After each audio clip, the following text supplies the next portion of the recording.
ઝઘડા તાલુકાના રાણીપુરા ગામે કિંજલ કેમિકલના વેસ્ટથી ખેતીને થયેલ નુકસાન બાબતે યોગ્ય કાર્યવાહી નહીં થતા નાયબ કલેક્ટરને આવેદનપત્ર પાઠવાયું, જેમાં ખેતીને થયેલ નુકસાનનું વળતર આપવા, કંપનીનું ગેરકાયદેસર બાંધકામ દૂર કરવા તથા સરકારી જમીન પર દબાણ તથા લાયસન્સ અંગે યોગ્ય કાર્યવાહી કરવા રજૂઆત કરવામાં આવશે। ઝઘડા તાલુકાના રાણીપુરા ગામે આવેલ કિંજલ કેમિકલ કંપની દ્વારા ગત તારીખ 7 જુલાઈ 2026ના રોજ કોઈ કારણોસર મોટા પાયે કેમિકલ જાહેરમાં છૂટ્યું હતું,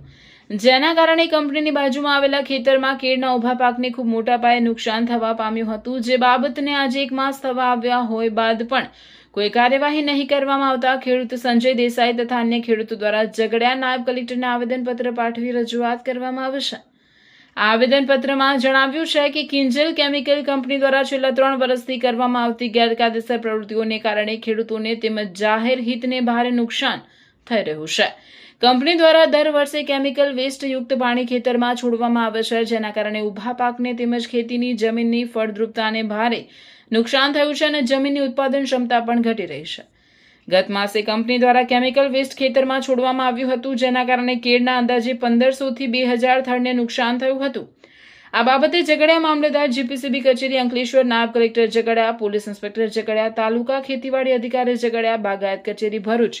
જિલ્લા સ્વાગત કાર્યક્રમ તથા ભરૂચ કલેક્ટર સમક્ષ લેખિત અરજીઓ કરી હતી। જિલ્લા સ્વાગત કાર્યક્રમમાં જીપીસીબી દ્વારા નુકસાન અંગે હકારાત્મક અહેવાલ આપવામાં આવ્યા છતાં આજ દિન સુધી કંપની દ્વારા ખેડૂતને નુકસાનીનું કોઈ વળતર ચૂકવવામાં આવ્યું નથી। ખેડૂતે વધુમાં જણાવ્યું હતું કે કંપનીને પ્લાન્ટ જે સર્વે નંબરમાં આવેલો છે તેમાંથી કરજણ કેનાલ યોજનાની અંડરગ્રાઉન્ડ લાઇન પસાર થાય છે, જેનું સંપાદન પણ થયેલ છે, જેના વળતરની રકમ પણ સરકાર દ્વારા ચૂકવાઈ ગયેલ છે। તેમ છતાં કંપનીએ કેનાલના પાઇપોને નુકસાન પહોંચાડી તોડી નાખી તેના ઉપર ગેરકાયદેસર બાંધકામ કર્યું હોવાનું જણાય છે, જે જાહેર હિત માટે ગંભીર બાબત છે। ગેરકાયદેસર દબાણ દૂર કરવા માટે કંપનીને નોટિસ આપવામાં આવશે તેમજ જે તે વિભાગે જણાવ્યું હતું। ખેડૂતોએ માંગ કરી છે કે ખેડૂતના પાકને અને જમીને થયેલ નુકસાનનું યોગ્ય મૂલ્યાંકન કરાવી કંપની પાસેથી યોગ્ય વળતર આપવામાં આવે। કંપનીનો લાયસન્સ રિન્યુઅલ તમામ રજૂઆતો નિકાલ થાય ત્યાં સુધી સ્થગિત રાખવામાં આવે। સરકારી જમીન તથા કરજણ કેનાલ ઉપર થયેલા ગેરકાયદેસર દબાણ અને બાંધકામના તાત્કાલિક દૂર કરવાની કાર્યવાહી કરવામાં આવે તેમજ પર્યાવરણ, ખેતી અને જાહેર હિતને નુકસાન પહોંચાડવા બદલ કંપની સામે લાગુ કાયદા મુજબ કડક કાર્યવાહી કરવામાં આવે તેવી માંગ ભોગ બનનાર ખેડૂતોએ કરી હતી। અમારા ગામના પાદર પર એટલે સ્ટેન્ડ પર આવેલ કિંજલ કેમિકલ, જેના દ્વારા 7/7/2026ના રોજ કેમિકલ યુક્ત પાણીનો નિકાલ કરેલો, એ નિકાલ અમારા ખેતરમાં આવેલો ને એટલા વિપુલ પ્રમાણમાં કેમિકલનો નિકાલ કરેલો હતો કે જેનાથી અમારા ખેતરમાં 2 થી 2.5 વીઘા જેટલો પાક એટલે આશરે 1500 થી 2000 જેટલા પ્લાન્ટ કેળના ઊભા લૂમ સાથેના બળી ગયા અને 1 ફૂટ જેટલો કેમિકલનો થર ત્યાં ગાડી જામી ગયેલો છે। એ બાબતે અમે જે તે સમયે મામલતદાર શ્રી, નાયબ કલેક્ટર સાહેબ શ્રી, પોલીસ અધિકારી શ્રી, ખેતીવાડી વિભાગ, જીપીસીબી કચેરી, સ્વાગત પ્રોગ્રામ, પછી બાગાયત કચેરી તમામને અમે લેખિત અરજી કરેલી હતી। તેમ છતાંય ફક્ત જીપીસીબીએ એમના રિપોર્ટ લઈ અને હકારાત્મક નિકાલ કરી સ્વાગત પ્રોગ્રામમાં રજૂ કરેલ, પણ ત્યારબાદની કોઈ પ્રક્રિયા કરેલ નથી। અમને જે કંઈ નુકસાન થયેલું છે એ નુકસાનનું હજી વળતર માટેની કોઈ પ્રક્રિયા કરવામાં આવેલી નથી, જે બાબતે આજે આટલા સમય વીતી જવા પછી પણ કોઈ પણ જાતની એક્શન ના લેવાય એટલા માટે અમે લોકોએ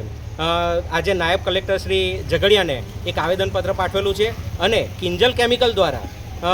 એક કરજણ કેનાલ યોજનાની એક અંડરગ્રાઉન્ડ કેનાલ જાય છે, જેને દુરસ્ત કરી તેના પર પાકું અને સ્થાયી બાંધકામ કરેલું છે, જેને સત્વરે દૂર કરવા, કારણ કે કેનાલ એ ખેડૂતોની જીવાદોરી છે, તો એનાથી જે ખેડૂતોના હિતને નુકસાન થયેલું છે, જે નુકસાન ભરપાઈ કરવા તેમજ ખેડૂતોના હિત રક્ષક બની એમનું આ અવૈધ દબાણ છે તે દૂર કરવામાં આવે એ બાબતનું આજે અમે પ્રાંત સાહેબને આવેદન આપેલું છે અને એમનું લાયસન્સ પૂરું થતું હતું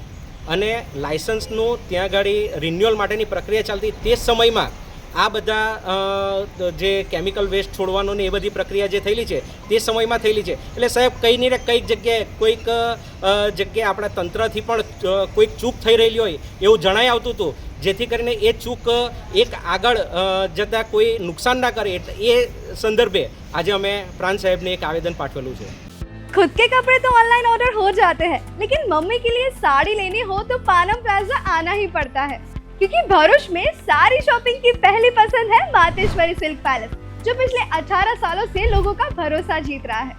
और सबसे खास बात, फ्रेश फेस्टिवल कलेक्शन आ चुका है, जहां आपको मिलेगा Banarasi silk saris, Jaipuri saris, cotton saris, designer wedding saris, party wear saris, wedding chaniya choli और कॉटन ड्रेसेस, और इन सब पर अप टू 40% तक का धमाकेदार डिस्काउंट।